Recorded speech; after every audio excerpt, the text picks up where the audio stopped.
sentir. Tu peux dire, Seigneur, je suis conscient que tu es là. Je me souviens encore, lorsque Jésus a rencontré ce cortège de la mort, alors qu'ils étaient en train d'aller enterrer ce jeune homme. Jésus n'a pas dit mot. Il a juste touché le cercueil. Dieu parmi nous a la capacité de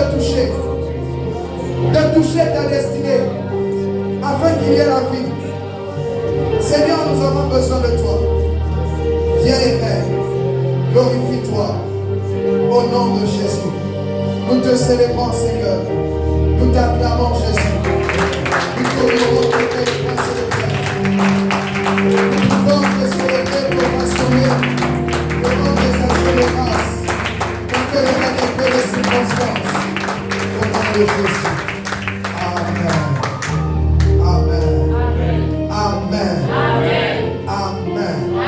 Donne-moi le meilleur de tes amens. Amen. Nous allons rendre grâce à Dieu pour la chorale. Nous allons rester debout. La chorale, vous pouvez vous mettre en place. Seigneur, merci pour ces instants. Merci pour ces moments. Béni sois-tu, glorifié sois-tu. Au nom suprême de Jésus, que l'Assemblée dise Amen à 3 reprises. Amen. Amen. Amen. Donne-moi un Amen vivant 3 fois. Amen. Amen. Amen. Amen. Je bénis Dieu pour la vie, pour la grâce qu'il m'accorde d'être encore là, pour la santé, pour la paix. Et je bénis Dieu pour la vie de mon épouse qui me soutient, pour la vie de tous mes collaborateurs. Que Dieu vous bénisse. Alors nous allons prendre nos Bibles dans le livre de Job 33, Job 38, autant pour moi. Job 38, le verset 33. Elfried, lève-toi. On n'a pas dit de s'asseoir. Si tu n'es pas malade, lève-toi, bien-aimé. Amen. Si tu n'es pas malade, lève-toi. Si tu portes un enfant, lève-toi. Honore la parole de Dieu. Alléluia. À l'église, quand on te dit lève-toi, lève-toi. Quand on te dit assieds-toi, assieds-toi. Un jour, j'étais en train de suivre une série, ça remonte peut-être aux années 2006-2007. Et dans la série, ou dans le film, c'était un film indien. Et j'ai vu simplement que les personnes sont allées voir une personne. On leur a dit d'entrer. Et après qu'on leur ait dit d'entrer, on ne leur a plus rien dit. Donc ils sont restés debout tout le temps qu'ils devaient attendre le monsieur qui devait descendre. Ça, c'est pas mon père qui m'a appris ça. C'est pas ma mère qui m'a appris ça. Depuis ce jour, quand j'arrive dans un bureau, j'arrive chez quelqu'un, tant qu'on ne me dit pas assieds-toi, je ne m'assieds pas. Et si je sens que je suis fatigué, je vais demander est-ce que je peux m'asseoir? Parce qu'il y a 2 personnes qui oublient. Amen. Donc quand on vient à l'église, j'ai constaté à 2 personnes, tu es assis. Tu es assis. Tu es encore jeune. Si on vérifie la semaine, tu ne t'es même pas levé pendant 20 heures. Tu t'es assis toute la semaine, tu étais au bureau, tu t'es assise. Tu viens dans la maison de Dieu, tu t'assois encore. Amen. Donc souvent, levons-nous. Dis à ton voisin, parfois il faut se lever. On va lire la parole de Dieu dans Job 38, le verset 33. Job chapitre 38, le verset 33. Connais-tu les lois du ciel? Règles-tu son pouvoir sur la terre? Amen. Tu peux t'asseoir dans la présence de Dieu. Seigneur, bénis ta parole au nom de Jésus. Amen. Alors, notre thème de ce mois, le thème que je vais aborder jusqu'en fin du mois, le sens dans lequel nous allons vraiment orienter les enseignements de ce mois, c'est le thème principal, c'est connaître les lois spirituelles pour dominer. Dis à ton voisin, connaître les lois spirituelles pour dominer. Dis-lui encore, connaître les lois spirituelles pour dominer. Seigneur, bénis ta parole au nom de Jésus. Amen. Dans le verset que nous venons de lire, la Bible nous dit dans le livre de Job 38, le verset 33, connais-tu les lois du ciel? Règles-tu son pouvoir sur la terre? Dans ce verset, c'est Dieu qui s'adresse à Job. Job passe par des moments difficiles, des moments compliqués, où il remet sa sanctification en question. Il dit à ses amis, je me suis sanctifié, j'ai fait du bien. Et il ne comprend pas ce qui lui arrive. Et Dieu vient répondre. Et quand Dieu commence à lui répondre, Dieu commence par un interrogatoire. Et dans cet interrogatoire, on arrive à ce verset où il dit, Job, connais-tu les lois du ciel et règles-tu son pouvoir sur la terre? Donc dans ce verset, il y a deux choses. La première des choses, on nous parle des lois du ciel. Dis avec moi les lois du ciel. Et la deuxième des choses, on nous dit qu'il y a une régulation du pouvoir de ces lois sur la terre.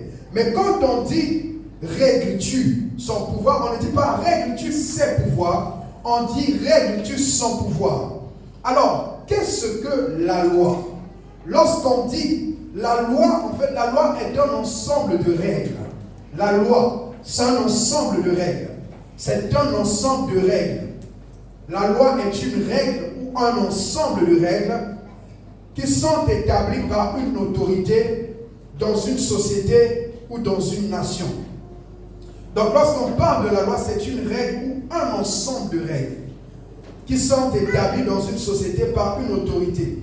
C'est ça la loi. Et lorsqu'on parle de la loi, on fait allusion à ce qu'on appelle aussi le commandement. La loi, c'est le commandement. La loi, c'est également l'obligation. La loi, c'est une norme. Une norme, ça veut dire que c'est un standard. Amen. Lorsqu'on parle de la loi, on parle d'un standard. Lorsqu'on parle de la loi, on fait allusion aux préceptes. Lorsqu'on parle de la loi, on fait allusion aux prescriptions ou encore aux ordonnances. Je suis en train de parler des synonymes de la loi. Quand on parle de la loi, on parle aussi des principes.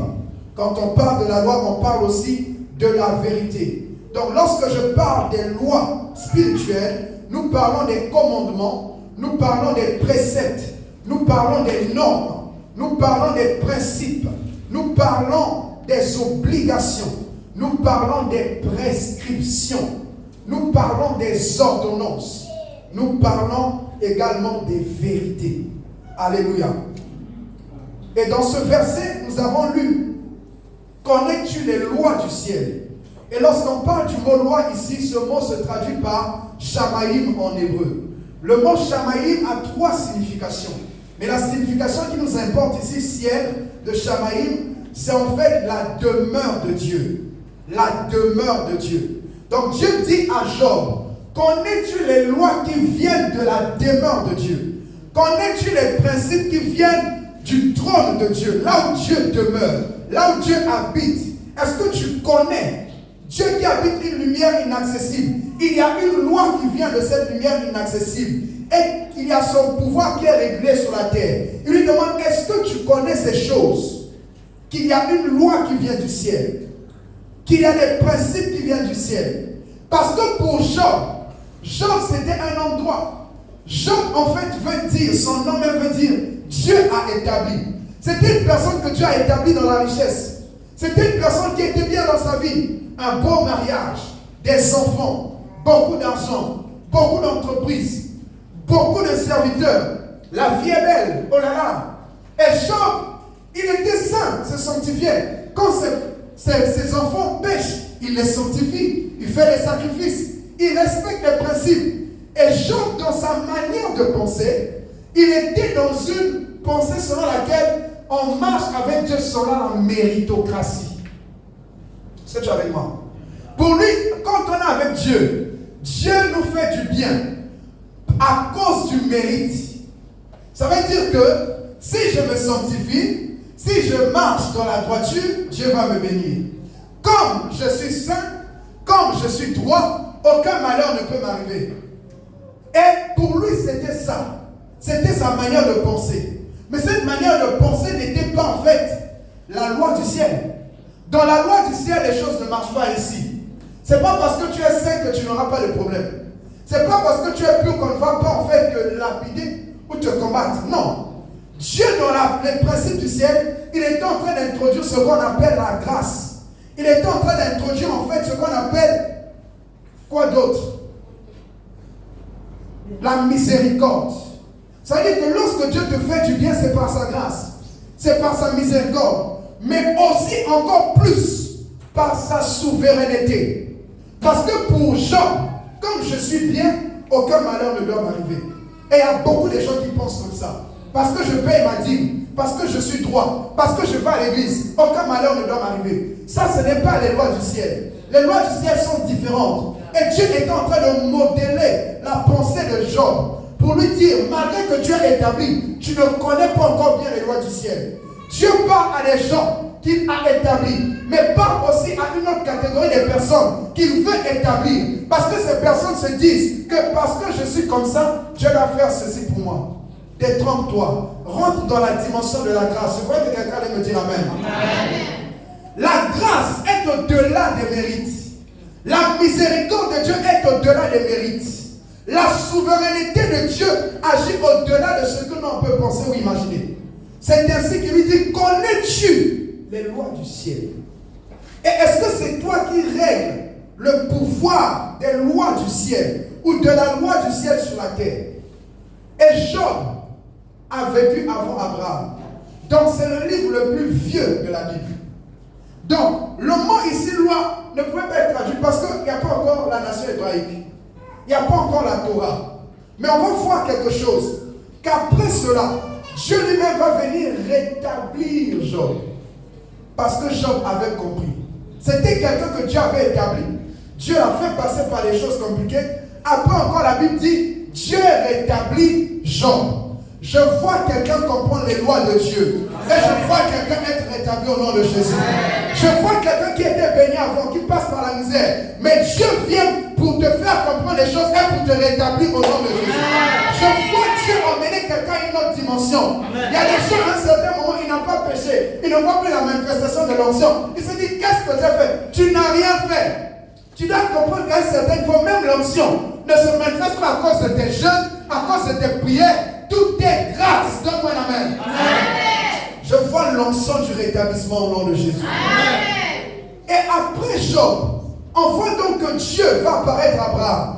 Et après, les enfants d'Israël vont être en captivité en Égypte. Après 430 ans plus, la Bible nous dit que Dieu envoie Moïse. Dieu les sort de l'Égypte par Moïse. Et quand il les sort de l'Égypte, la première des choses que Dieu va donner à Moïse, lorsqu'il envoie la montagne, il va lui donner quoi?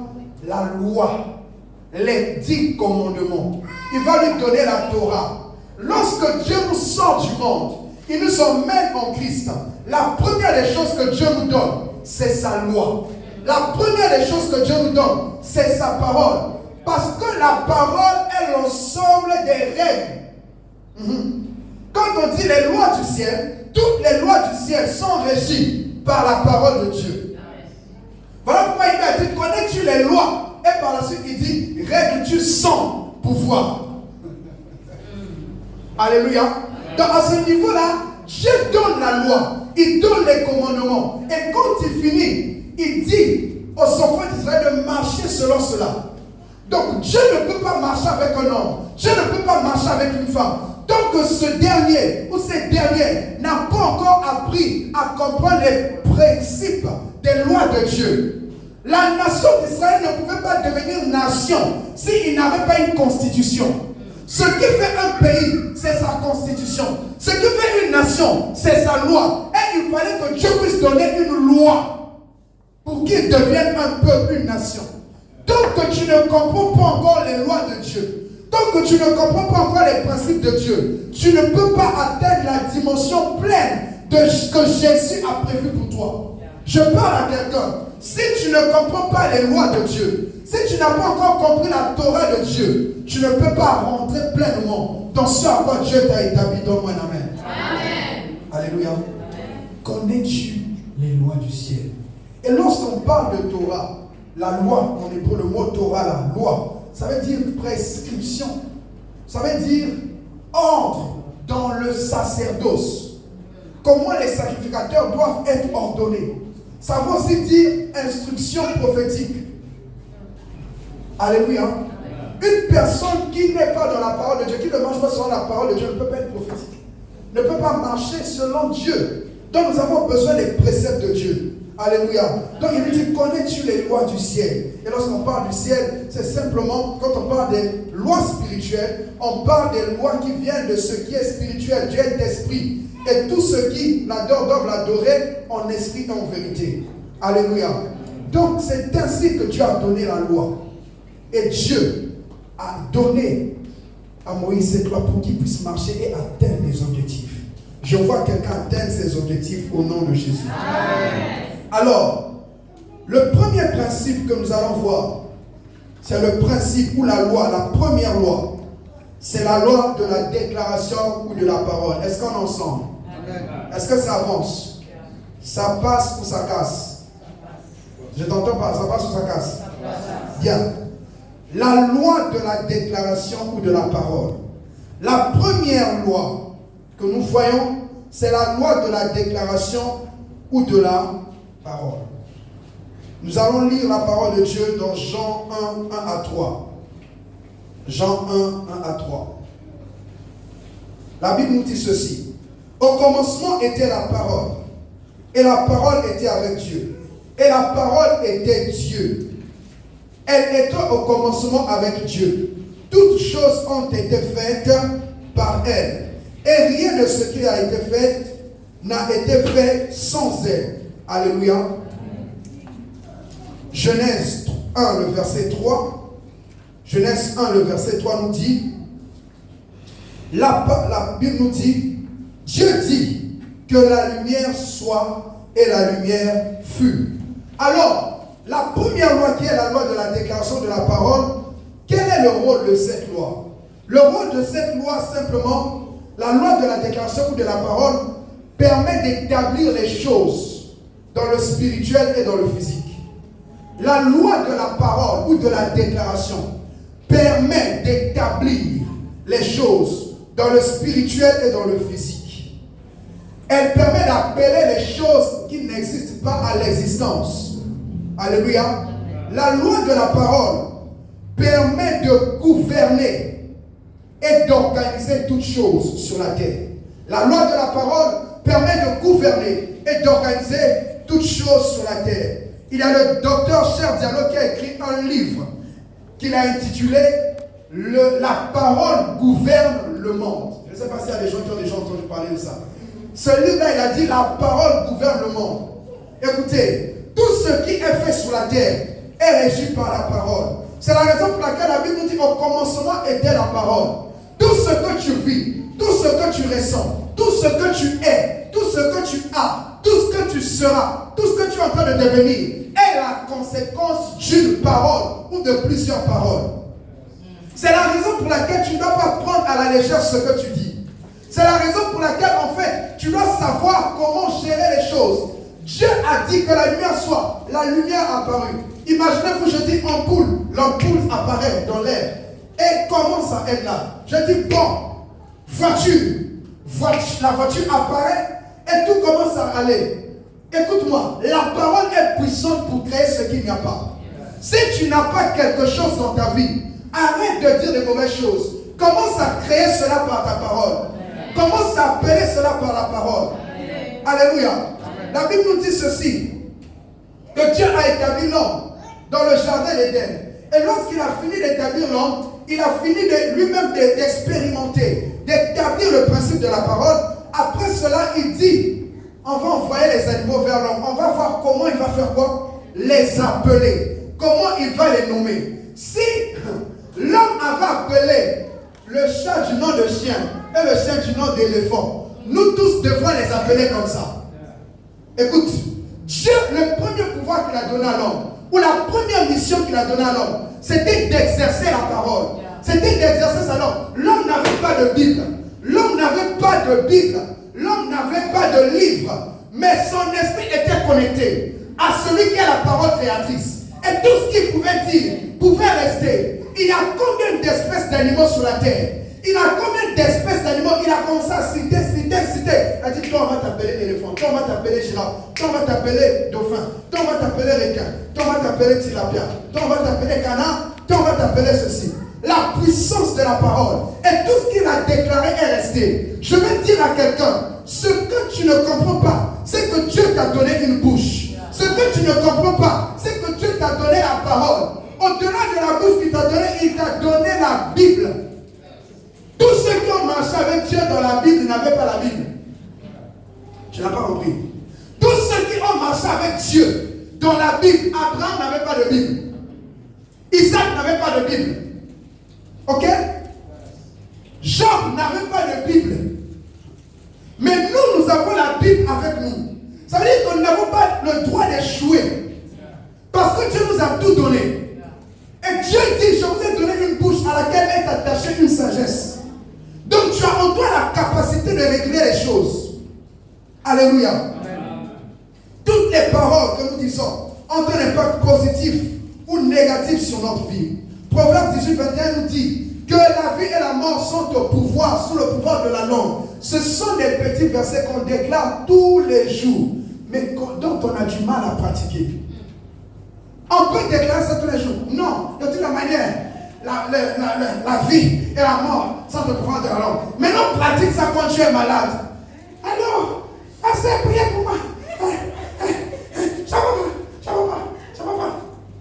Mais déclare, je suis guéri. Alléluia. Quand tu dis des bonnes choses sur ta vie s'améliore. Quand tu dis des mauvaises choses sur ta vie aussi se dégrade. Quand tu dis toi-même, moi ma vie ça ne vaut pas la peine, ta vie ne va pas valoir la peine. Quand tu ne vas pas te considérer, les gens ne vont pas te considérer. Quand tu dis de toutes les manières que tu es laide, personne ne va te voir belle, on va te voir comme tu as dit. Alléluia. Le diable a poussé les gens à se maudire eux-mêmes. Ça veut dire qu'il n'y a pas quelque chose que le diable peut faire contre toi. Donc que toi-même tu ne lui as pas donné le témoin par la parole. Alléluia. Quand nous disons de bonnes choses, il y a des esprits de Dieu qui viennent pour les accomplir. Il y a des circonstances qui entrent en faveur de ta destinée pour pouvoir t'emmener à les atteindre. Mais quand tu dis aussi de mauvaises choses, il y a des démons, il y a des esprits qui décident aussi d'aller et de prendre ces paroles pour te combattre. Souvenez-vous, lorsqu'on vient pour arrêter quelqu'un, on lui répète cette formule. Il y a des gens ici qui suivent les films. Tu peux suivre 4 heures, 5 heures de séries télévisées. Tu ne t'arrêtes pas. Et cette phrase, on la dit souvent, mais tu méprises ça. Quand on arrête un suspect, on lui dit ceci. Écoute-moi. On lui dit, tout ce que vous direz sera retenu et pourra être utilisé. En fait, la loi est spirituelle. Quand il dit ça, dans le règne spirituel aussi, tout ce que tu dis est retenu et est utilisé contre toi. Voilà pourquoi quand tu commences à prêcher, tout ce que tu dis aussi, Dieu dit, ah bon, il a dit ça. D'accord. Le jour où tu ne fais pas, Dieu lui-même, tu utiliseras ça contre toi. Quand tu te maudis aussi, les esprits retiennent. Tu dis de toutes les manières, moi, je n'aime pas pour moi les chaussures. C'était une saison où tu disais, ah, ne me partagez pas les chaussures, achetez-moi autre chose. C'était une saison où tu n'as pas besoin de chaussures. Dans une autre saison, tu as maintenant besoin de chaussures. Et quand tu arrives là, tu arrives comme ça, tu dis, ah, personne ne me partage les chaussures. Mais toi-même, tu avais déjà dit que tu n'aimes pas les chaussures. Est-ce que quelqu'un comprend? Qu'est-ce que toi-même tu as dit sur ta vie qui crée ce que tu vis? Qui crée ce que tu vis? On va lire pour nous dans Nombre 14, 28. Nombre 14, 28. Nombre 14, 28. Nombre chapitre 14, verset 28. Oui. Dis-leur, je suis vivant, dit l'Éternel. Je vous ferai ainsi que vous avez parlé à mes oreilles. Lis à partir de 27, s'il te plaît. Nombre chapitre 14, à partir du verset 27. Amen.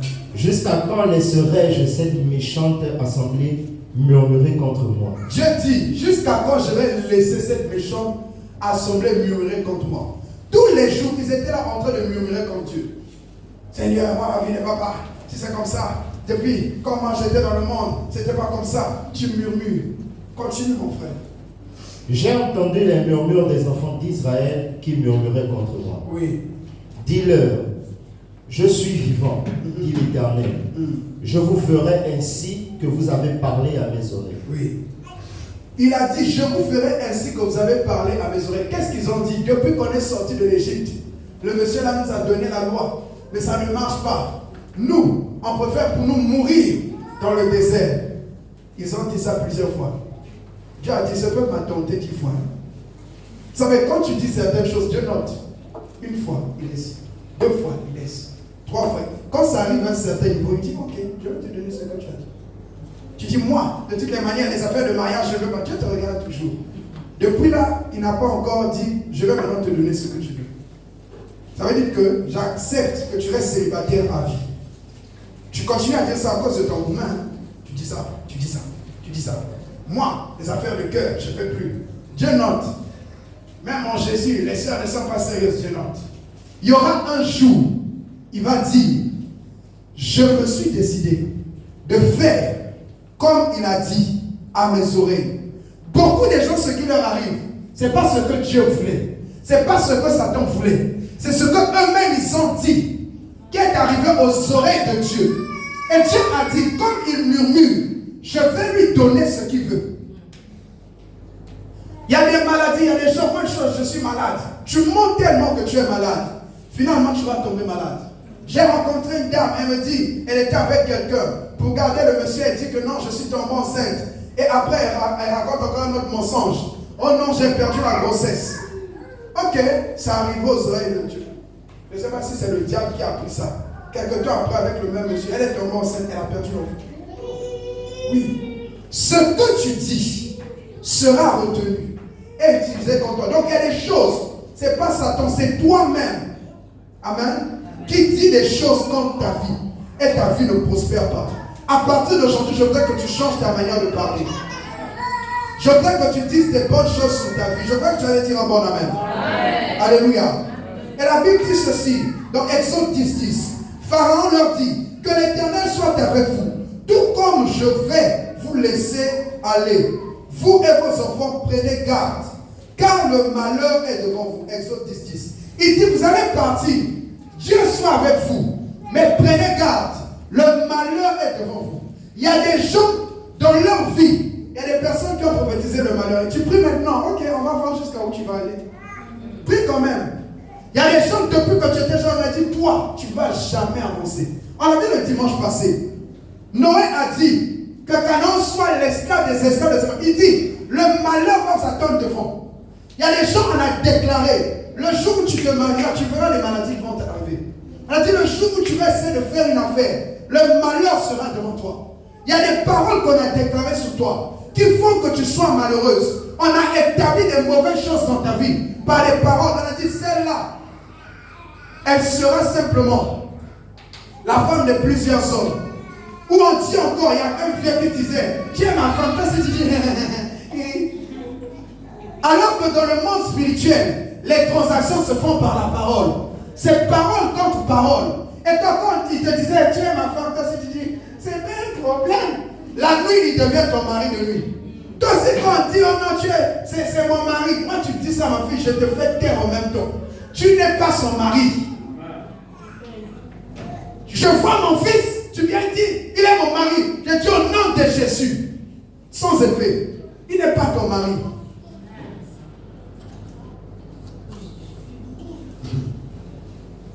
Quand tu rentres dans une famille, la grand-mère dit, hé, ma rivale est là-bas. Je dis, non, c'est ta fille est là-bas, c'est pas ta rivale.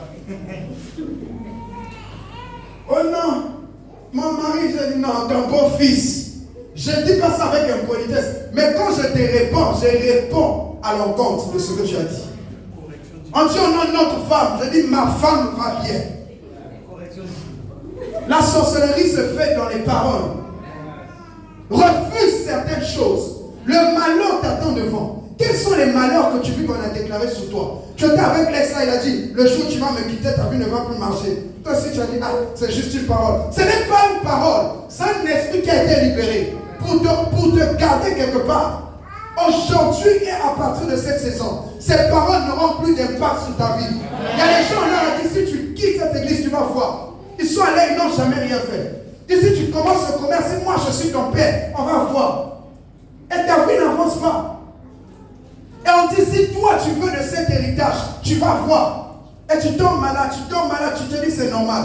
C'est pas normal. C'est pas normal. Jérémie 22, 29 à 30. Tu peux lire pour nous, mon frère. Je vais t'emmener quelque part. Parce qu'il y a beaucoup de gens, leur vie ne marche pas. C'est parce qu'on a établi des choses par la parole.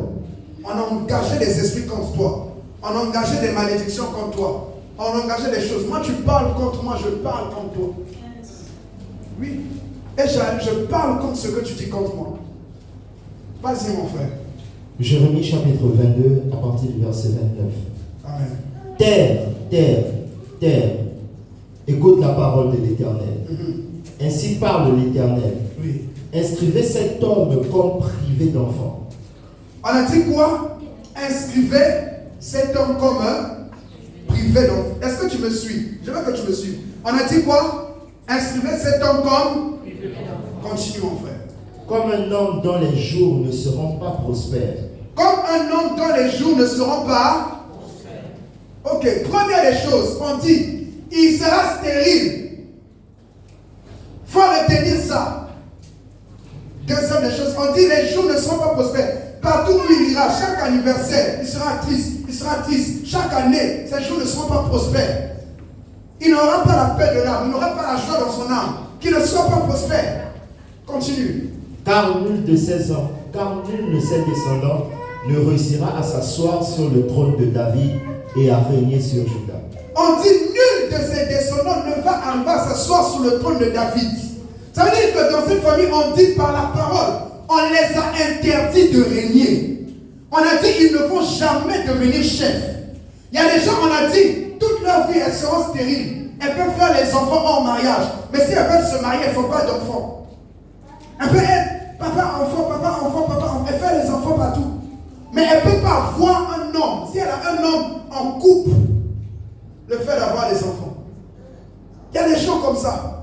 On dit s'ils voyagent seulement, tous les voyages ne vont jamais marcher.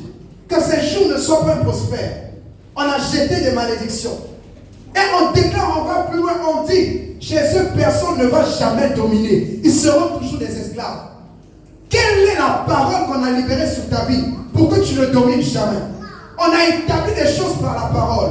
Je viens décréter, déclarer que toute langue qui s'est élevée, érigée en justice contre toi, est condamnée au nom de Jésus. Amen. Là où tu avais condamné à ne pas réussir, je viens déclarer que tu vas réussir. Amen. Là où tu avais condamné que tu ne vas pas avancer, je viens déclarer que tu vas avancer. Amen. Je croyais que cette parole était pour quelqu'un qui devait s'élever et donner un bon amen. Je déclare que les malédictions qui étaient relâchées sur ta vie sont brisées au nom de Jésus. Amen. Quiconque a libéré une attaque des esprits pour te nuire, pour te garder, cela est anéanti au nom de Jésus. Amen. Toute forme de stérilité est anéantie dans ta vie au nom de Jésus. Amen. Je décrète et je déclare que la malédiction ne sera pas ton partage. Donne-moi 3 bons amen. Amen. Amen. Amen. Tu vas prier avec moi. Lève ta main droite, lève ton bras, prier. Tu vas prier ce soir. Ce soir. Toi, tu blagues avec les paroles. Moi, en face, une tante m'a dit, ce n'est pas demain vous allez devenir comme nous. Mais Dieu merci parce que je ne deviendrai jamais plus qu'eux, parce que je suis appelé à devenir plus. Je ne deviendrai jamais comme eux, parce que je suis appelé à être plus que eux. Amen. Ton amen me fatigue. Amen. Si on a dit que toi, tu ne vas pas avancer, tu ne vas pas avancer dans leur sens. Et ils avancent dans la boisson. Ils ont dit, avancer qu'ils ont dit là. C'est toi dans la boisson, tu ne vas pas avancer. Mais dans l'excellence, tu vas avancer. Amen.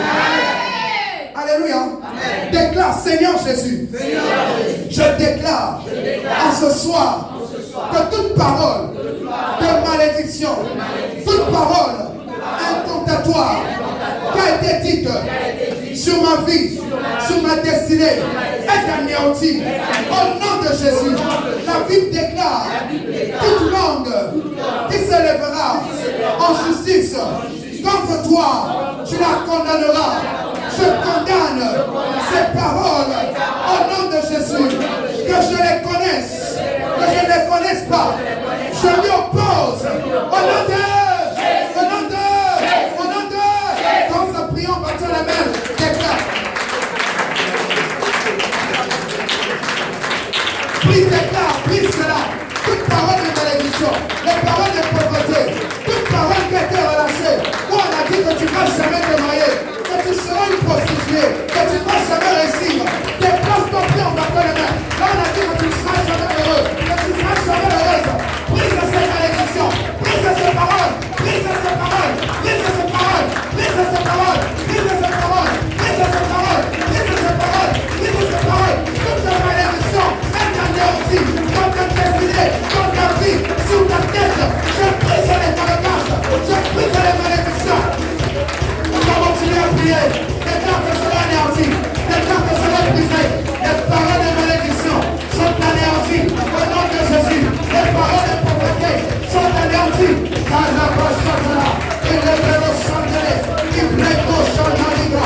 J'assiste à Isaac. Enlève les vélos sur toi. La casse les baisers. Au nom de Jésus, je déclare que cela est anéanti. Ah, ça,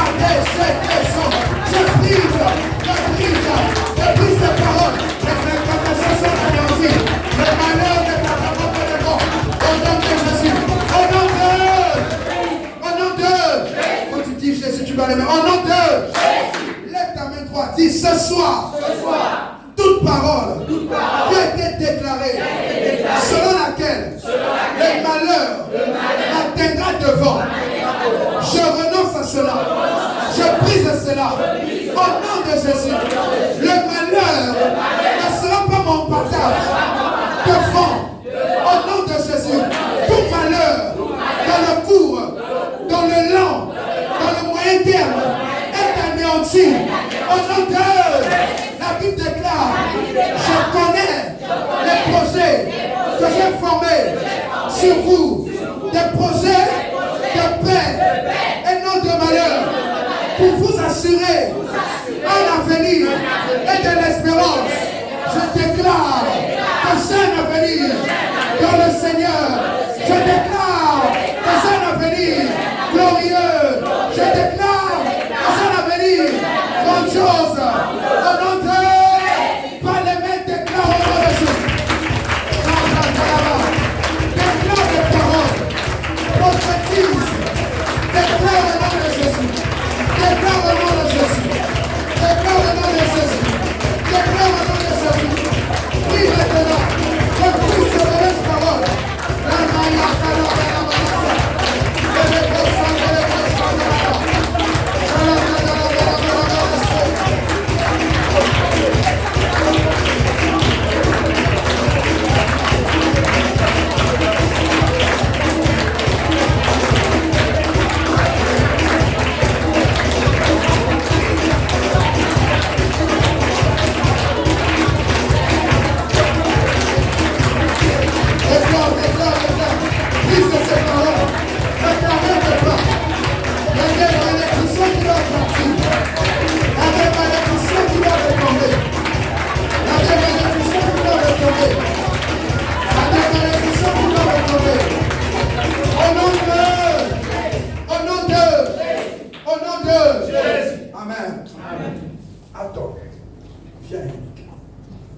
Lorsqu'on déclare les paroles sur toi, les paroles sont comme un vêtement.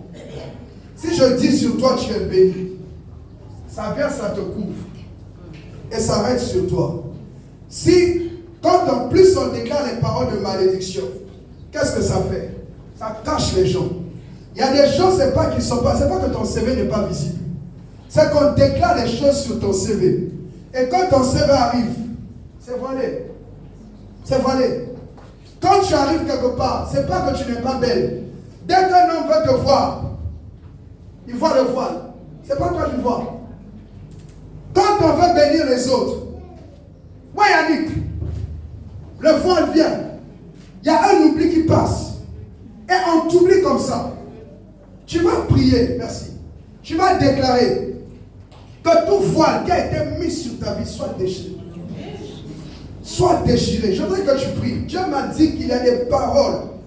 Normalement, dans l'enseignement, je n'emmènerai pas pour les enseignants. Ils savent que normalement, je ne conduirai pas ou je ne vais pas emmener mon enseignement dans ce sens.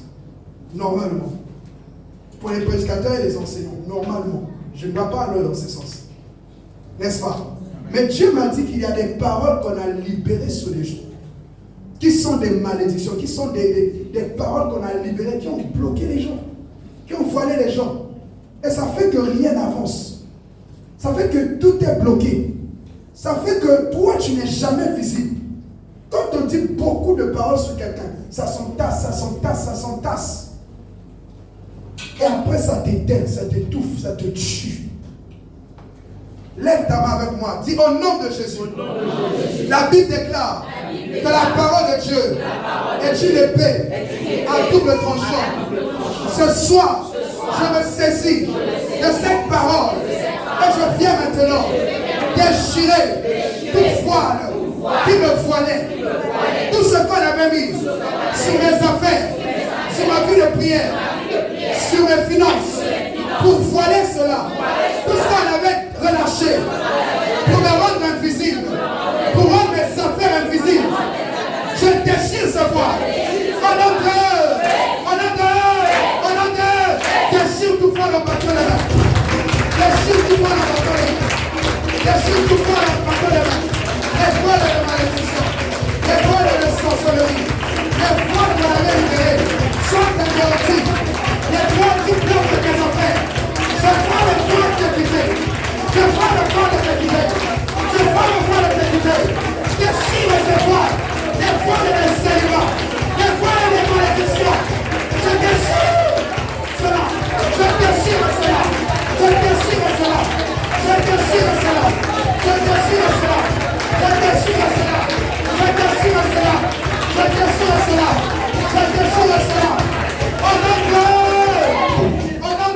126.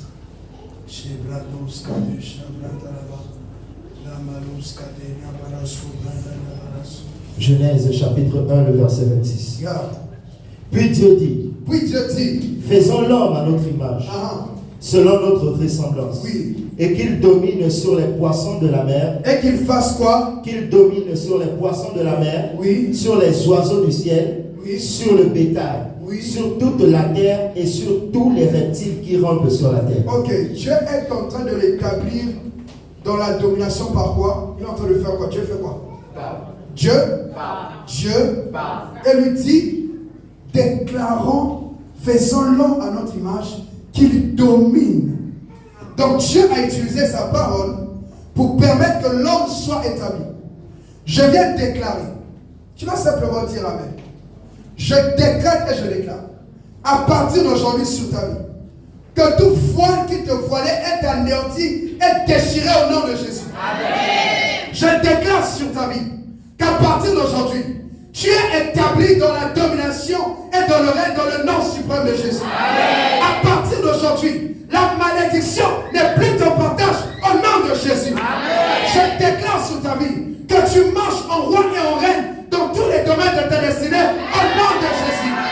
Importe ce qui a été dit, ce qui a été relâché, les paroles contre toi, je brise ces paroles au nom de Jésus. Je déclare que la malédiction ne pourra rien contre ta destinée au nom de Jésus. Je déclare que les réclamations ne pourront rien contre ta destinée au nom de Jésus. Reçois la grâce d'avancer, reçois la grâce de réussir, reçois la grâce d'exceller, reçois la grâce de te marier, reçois la grâce de te sanctifier, reçois la grâce de grandir, reçois la grâce d'être béni, reçois la grâce de travailler, d'avoir un bon emploi, d'avoir un meilleur salaire. Si tu crois, tu me donnes une main. Je déclare sur ta destinée que tu vas à un autre niveau. Tu domines sur la sorcellerie, tu domines sur les sirènes, tu domines sur le péché. Je déclare en cette saison que tu as la domination, que tu as le règne, qu'une onction de dominateur vienne sur toi au nom de Jésus. La Bible dit, faisons l'homme à notre image, à notre ressemblance, et qu'il puisse dominer. Et lorsque Dieu a dit que l'homme puisse dominer, ce qui s'est passé par la suite, tu vas lire dans Genèse 2 pour nous. Genèse 2, 15 à 16. Qu'est-ce que la Bible dit? Dieu lui a dit qu'il est établi pour dominer. Mais il y a une chose, il va encore donner une parole. Let's go. Genèse chapitre 2, verset 15. Oui. L'Éternel Dieu prit l'homme Oui. et le plaça dans le jardin d'Éden pour le cultiver et pour le garder. L'Éternel Dieu donna cet ordre à l'homme. Tu pourras manger de tous les arbres du jardin. Oui. Mais tu ne mangeras pas l'arbre de la connaissance du bien et du mal, car le jour où tu en mangeras, tu mourras. Ok, Dieu lui dit, il a établi comme roi, il lui donne des commandements. Dieu l'a établi par la parole, dit que la parole, la loi, c'est aussi des prescriptions, la loi, c'est aussi des commandements. Dieu donne des commandements et lui dit, tu vas être établi, mais tu ne devras pas manger le fruit de l'arbre de la connaissance du bien et du mal. Dieu l'a établi dans la domination. Mais il y a une deuxième loi. La deuxième loi, c'était quoi? C'était obéir à ce que Dieu a dit.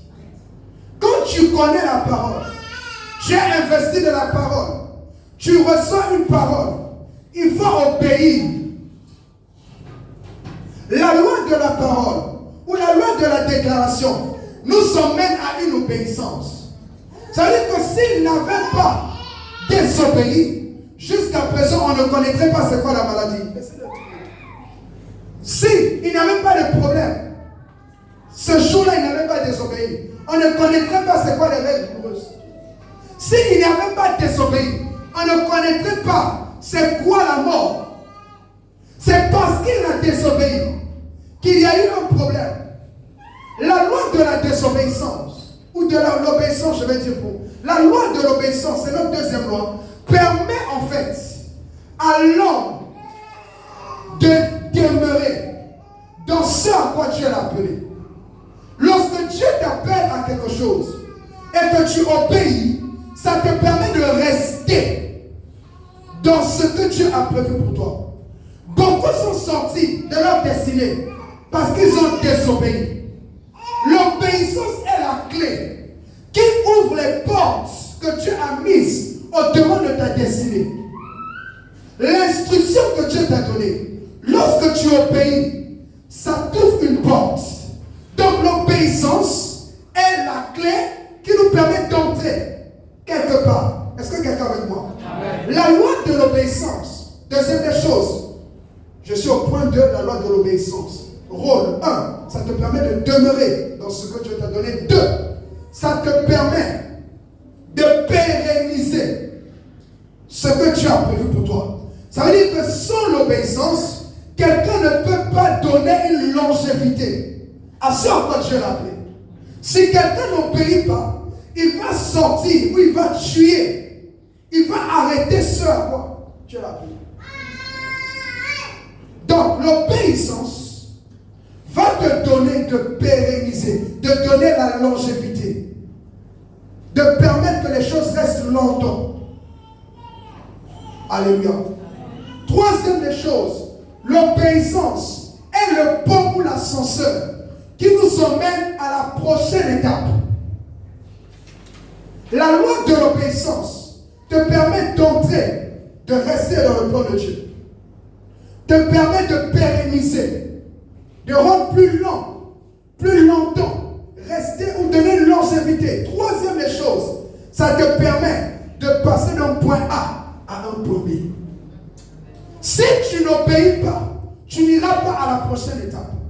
Si tu n'obéis pas, tu ne pourras pas recevoir la prochaine bénédiction. Si tu n'obéis pas, tu ne pourras pas vivre pleinement ce que Dieu a prévu pour toi demain. Parce que lorsque Dieu donne une instruction, ou lorsque Dieu te demande de faire quelque chose, c'est parce que Dieu veut échanger quelque chose, ce qu'on a, avec ce qu'il a de meilleur. Dieu a dit à Élie, va vers cette dame, demande-lui son père, demande-lui la farine qu'elle a. Dis, c'est ce qui reste, on va mourir. Dis, donne-moi ça là-bas, je vais manger. Elle n'a pas eu de vision. Elle n'a pas eu de vision. Elle n'a pas entendu Dieu, elle n'a pas eu un songe. Mais elle a obéi. Et elle était là en train d'échanger la mort qu'il attendait contre la vie. Chaque fois que tu obéis, tu es en train de passer à la prochaine étape. L'obéissance est capitale. Beaucoup de chrétiens obéissent en temps de si. Les gens obéissent avec murmure. Quelqu'un qui obéit en murmurant n'obéit pas. Quelqu'un qui est là, qui obéit à moitié n'a pas obéi. Quelqu'un qui obéit en dehors du temps que tu as prévu est un désobéissant. Si Dieu te dit, fais quelque chose mardi, toi tu le fais mercredi, obéir en retard égale à ne pas obéir. L'obéissance est la clé. Beaucoup de chrétiens ne grandissent pas parce qu'ils ont du mal à obéir. Ils ont du mal. Le cœur de l'homme est bizarre. On entend Dieu clairement. On entend des messages. Dieu te dit pardon. Tu as bien entendu le message. Mais tu dis je ne l'ai pas fait. S'il est Dieu, il n'a qu'à venir me trouver. Est-ce qu'on est normal? On n'est pas normal. On n'est pas du tout normal dans nos têtes et dans nos esprits. Donc il faut que nous passions à l'obéissance. Si Adam avait obéi, pérennisé, on allait vivre, mon frère, on allait vivre au jardin d'Éden. Tu vois, là où il y a le fleuve là, moi j'allais habiter au coin là-bas. Je te dis, avec les dauphins, tout ça, sans problème, pas de souci. Il n'y aurait pas de problème de transport. Je marche sur les eaux comme Jésus. Si je veux même, je vole. Il n'y aurait pas de problème de prier à personne. Dieu apparaît, on discute. C'est plus facile. La désobéissance coûte cher. La désobéissance coûte plus cher que l'obéissance. Et chaque fois, lisons d'abord Hébreux 5, 8.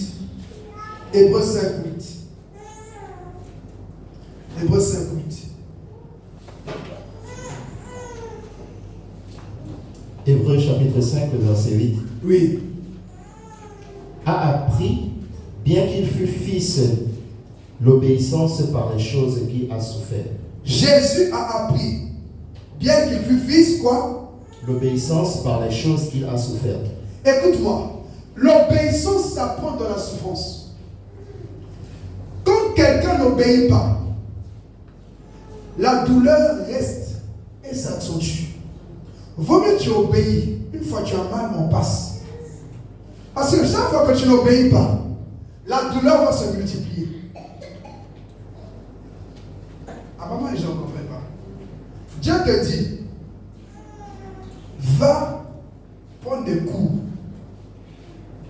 de communication. Je te donne le travail.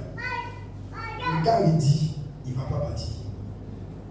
Dieu lui dit, va, je veux pouvoir. Il dit d'abord, Seigneur, pouvoir d'abord. Avant, je vais partir. Dieu a dit, va pouvoir. Donc, toi, prends tes deux pieds, va faire la formation. Mais il dit, non, il faut d'abord que tu pouvoies. Pourquoi moi je parle?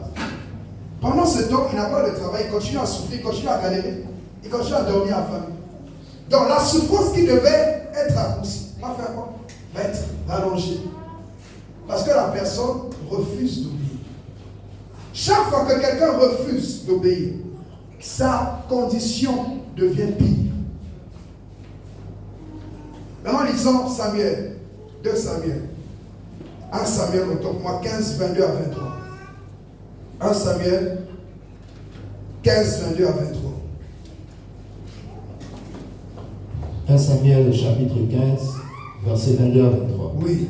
Samuel dit, Oui. l'Éternel trouve-t-il du plaisir dans les holocaustes et les sacrifices, comme dans l'obéissance à la voix de l'Éternel? Voici, l'obéissance vaut mieux que les sacrifices, et l'observation de sa parole vaut mieux que la graisse des béliers. Verset 23. Oui. Car la désobéissance est aussi coupable que la divination. Elle est aussi coupable que... La divination. Bien, continuons. Et la résistance ne l'est pas moins que l'idolâtrie. La résistance, elle est moins que quoi? Que l'idolâtrie. Bien. La Bible dit ici, quand vous donnez les offrandes, l'holocauste, tout ça là, Dieu dit, parce que Dieu prend plus plaisir à ta dîme que quand il te dit sanctifie-toi. Ta sanctification est plus importante pour Dieu que ta dîme. Donc si tu donnes ta dîme et que tu pars faire des choses bizarres, ça ne plaît pas à Dieu. Ce n'est pas agréable. Donc obéir au fait de se sanctifier est plus important que ta dîme que tu vas emmener ici. L'église ne refuse pas les dîmes, mais le ciel n'agrée pas toutes les dîmes. Je répète, l'église ne refuse pas. Je ne parle pas du pasteur. Moi, je peux refuser l'offrande. Récemment, quelqu'un m'a porté pour dire, Dieu m'a dit que je ne prends pas. Il a dit, c'est bien joli, que Dieu vous bénisse, je prie, je ne prends pas. Moi, je peux refuser. Mais l'église, si tu viens déposer, à moins qu'on voit bien, on refuse aussi. Mais il y a des offrandes, l'église ne refuse pas. Est-ce que tu vois? Mais le ciel refuse. Il y a beaucoup d'offrandes qu'on emmène ici devant. Dieu aussi, le ciel dit, Boubou. Tu vois un boubou hippopotame, c'est quoi? Je refuse, que dalle. Barré, je ne prends pas. Donc ça veut dire que quand l'offrande manque comme ça, il y a un ange qui gifle ça, bah, ça ne va pas.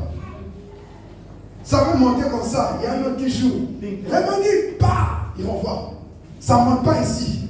Parce que les offrandes sont des prières. Les dîmes sont des prières. Tout ce que tu fais comme sacrifice, ça émane de ton cœur. Ça va avec un sujet, ça a un parfum, ça a une odeur. Donc quand l'ange vient prendre la vie, ça, refrain, on ne prend pas. Donc ton obéissance est plus importante que tes offrandes. Et il continue, il dit que la désobéissance, c'est la sorcellerie. Est aussi coupable que la divination. Quelqu'un qui prophétise avec l'esprit de Python ou quelqu'un qui fait la sorcellerie, et toi qui n'obéis pas à Dieu, c'est pareil. Quelqu'un qui va dans la loge, il est médecin, il est plombier. Et toi qui viens à l'église, tu n'obéis pas, vous êtes pareil.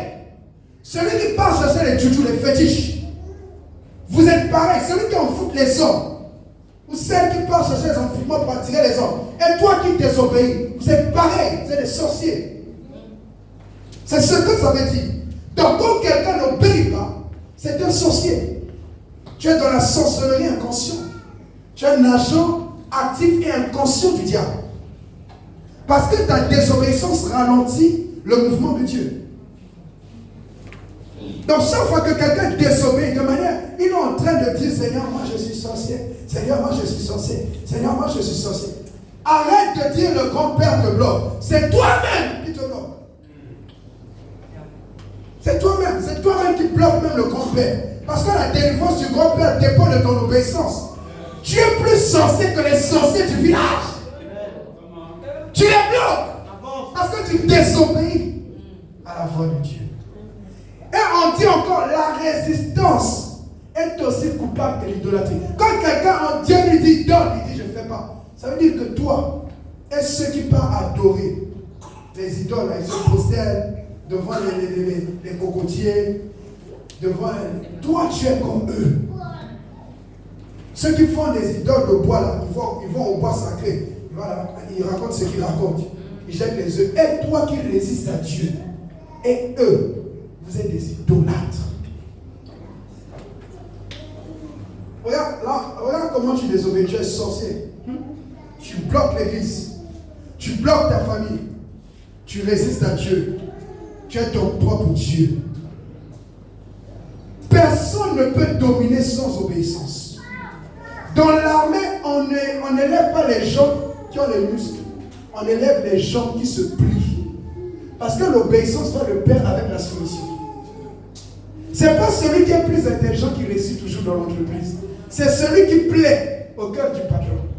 Et qui fait ce que le patron veut. Qu'on fait avancer. Même au travail, tu résistes toi à ton boss. Oui, ce qu'il dit là, c'est faux. Tu vas rester planton. Tu n'auras pas d'avancée. Obéis, fais ce qu'on te dit de faire. Au départ, j'avais des problèmes comme ça avec les clients. Il vient avec son projet, je vais lui expliquer ça. J'ai décidé de ne plus avoir de problème avec les clients. C'est ça que tu veux? D'accord, je réalise. Je te revois, tu me payes. C'est plus rapide. L'obéissance va t'ouvrir les portes. Alors, on obéit à Dieu d'abord, puis on obéit à ses principes. On obéit aux autorités. On obéit aux personnes que Dieu a mis au-devant de nous. Le centenier dit à Jésus, j'ai des gens au-dessus de moi. J'ai des gens au-dessous de moi. Lorsque je dis à quelqu'un part, il part. Lorsque je dis à quelqu'un viens, il vient. Il dit à cause de cette obéissance, il dit, dis seulement un mot. Parce que je sais que quand une autorité parle, à cause de l'obéissance, les esprits s'exécutent. Tu sais pourquoi certains démons ne te fuient pas? Tu es désobéissant. Il y a des personnes, ils chassent les démons disent, mais toi tu te soumets à qui? Pour que toi tout ceci. La Bible dit, soumettez-vous à Dieu. Résistez au diable. Mais toi tu te soumets à personne, tu chasses des démons. Des mots, c'est te dit, tu me chasses, je te chasse. Parce que toi et moi, on est pareil. On est résistants. Lève ta main avec moi, dis Seigneur Jésus, sauve-moi, délivre-moi, au nom de Jésus. Je termine ici. Dieu a appelé un jeune prophète. Et le jeune prophète reçoit une révélation. Nous sommes dans 1 Roi 13, verset 14 à 25. Et lorsqu'il arrive, ce qui se passe, c'est que Dieu lui dit, tu iras vers le roi, et après tu ne manges ces personnes. Tu n'utilises pas la même route que tu as utilisée à l'aller, tu prends une autre route pour le retour. Alors lorsque tu vas partir, tu mangeras chez personne, tu rentreras chez personne, tu pars. Et il y a eu un vieux prophète qui est arrivé. On a raconté l'histoire au vieux prophète. Il dit, il est où l'homme de Dieu? Et dans la Bible, il n'y a que 13 fois, 13 personnes qu'on appelait homme de Dieu. Aujourd'hui, on blague avec homme de Dieu. Parenthèse. Donc, il dit, va chercher l'homme de Dieu. Il est où? On lui dit là où il est. Il prend ses trucs, il part. Il dit, homme de Dieu, viens. Il dit, non. Dieu m'a pas dit. Il dit, moi aussi. C'est un homme de Dieu comme toi. Un ange du Seigneur, l'ange du mensonge, m'a dit de venir vers toi. Tu viens chez moi. Et il a séduit, l'emmené chez lui, ils ont mangé, dès qu'ils finissent de manger. Là maintenant Dieu parle. Il faut faire attention. Un vieux cocolon menteur. Dieu maintenant parle pour te punir. Parce que tu as désobéi. C'est lui-même qui t'a menti, hein. Dieu encore passe par la même bouche là. Pour dire, toi, tu vas mourir aujourd'hui. Parce que tu as désobéi. Quand on désobéit, les gars, on finit par mourir. Mais quand tu obéis, tu rentres dans une dimension de vie. Toutes les personnes que Dieu a établies sont des personnes qui ont obéi. Et je vais dire à quelqu'un à partir d'aujourd'hui que nous puissions rentrer dans une vie d'obéissance, une vie de facilité, une vie qui t'aide à obéir. Tu vas te lever avec moi, nous allons prier. Lève ta main droite. Tu vas dire, Seigneur Jésus, à partir d'aujourd'hui, ma prière, on reprend cette prière, prie avec lui. Seigneur Jésus, à partir d'aujourd'hui, ma prière, c'est que tu fasses de moi un homme qui a un cœur obéissant. La Bible déclare, tu ôteras le cœur de pierre, tu donneras un cœur de chair, tu mettras un esprit nouveau, afin de m'aider à obéir à ta loi. Donne-moi un cœur obéissant. Au nom de Jésus, je prie qu'à partir d'aujourd'hui, toute forme de résistance, toute forme de blocage, à cause de ma désobéissance, soit changée, parce que je décide d'obéir. Au nom de Jésus, au nom de Jésus, au nom de Jésus. Acclame très fort pour ici.